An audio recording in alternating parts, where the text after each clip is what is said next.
Subscribe કરો ગુજ્જુ પરિવાર ચેનલને અને પ્રેસ કરો આ બેલ આઇકનને, જેથી તમે જોઈ શકો આપણો વિડીયો સૌથી પહેલાં. જય માતાજી મિત્રો, આજે આપણે વાત કરીશું એકાક્ષી નાળિયેર વિશે.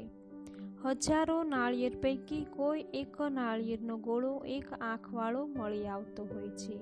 આ જ છે એકાક્ષી નાળિયેર.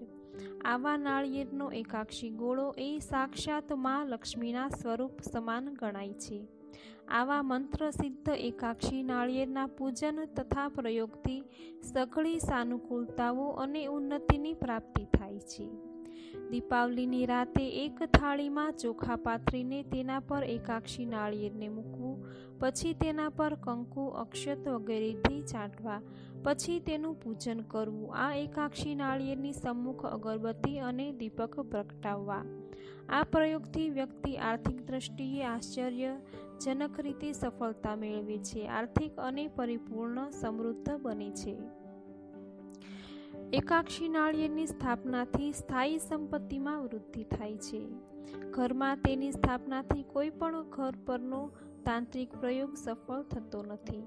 બીમાર વ્યક્તિ પર 11 દિવસો દરમિયાન તેના પર મસ્તક પરથી 7 વખત ઉતારવાથી અને પછી તેને વહેતા જળમાં વહેવડાવવાથી બીમાર વ્યક્તિનો રોગ પણ વહી જાય છે. વ્યાપારિક સ્થાન અને પૂજા સ્થાનમાં સ્થાપિત કરવાથી ધનની વૃદ્ધિ થાય છે અને ગ્રાહકોની સંખ્યા વધે છે, તેમજ માલનું ખૂબ જ વેચાણ થાય છે. તો મિત્રો, આ માહિતી તમને કેવી લાગી એ કોમેન્ટ બોક્સમાં જરૂર બતાવજો. આ વિડીયોને લાઈક કરજો. આ ચેનલ હજુ સુધી સબસ્ક્રાઈબ નથી કરી તો જલ્દીથી સબસ્ક્રાઈબ કરી દો. આવી જ માહિતી લઈને ફરી મળીએ. જય માતાજી.